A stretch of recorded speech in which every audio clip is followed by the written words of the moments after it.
দুইজন চান্দু বিদেশ থেকে বৈশা বৈশা খুব লাফাচ্ছে। এই দুইজন চান্দু বিদেশে বসে বসে বহুত লাফাইতেছে যে তারেক রহমান দেশে আসছে না কেন, দেশে আসছে না কেন। 5ই আগস্টের পর থেকে অনেক লাফাইতেছে, খোঁচা মারতেছে বিএনপিকে। তো 3 ইঞ্চি নেকিয়া তুই দেশে আসস না কিল্লিগা, কিরে ইলা ইচ্ছা তুই আসস না কেন? তারেক রহমানের বিরুদ্ধে যে ধরনের ষড়যন্ত্র করছে বাংলাদেশে, তোদেরকে নিয়ে কি 2-4টা মামলাই আছে। তো এই 2-4টা মামলা ফেস করতে পারিস না, এবং কি মামলা খাওয়ার আগে বাংলাদেশ থেকে পালায়া ইন্ডিয়া দিয়ে প্যারিসে চলে যাস, আরেকজনে আমেরিকা চলে যাস।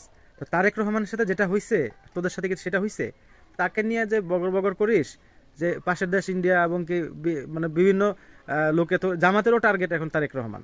কারণ তারেক রহমানকে কিছু করতে পারলে তারা বিএনপিকে নিঃশেষ করতে পারবে, এই ধরনের তাদের চিন্তা ভাবনা মনোভাব আছে। তো তোরা মাইনসার নিয়ে লাফাস ইনাকি পিনাকি 3 ইঞ্চি আর ওই ইলেচ্চা, তো তোরা দেশে আসস না গেলে আয়, তোরা দেশে তোদেরকে না করছে নাকি? তোরা তো জামাতের পক্ষ নিয়ে কথাবার্তা বলে জামাতের লাফালাফি করতেছিস, ও তো জামাতেরা তোরা আনতে পারে না দেশে।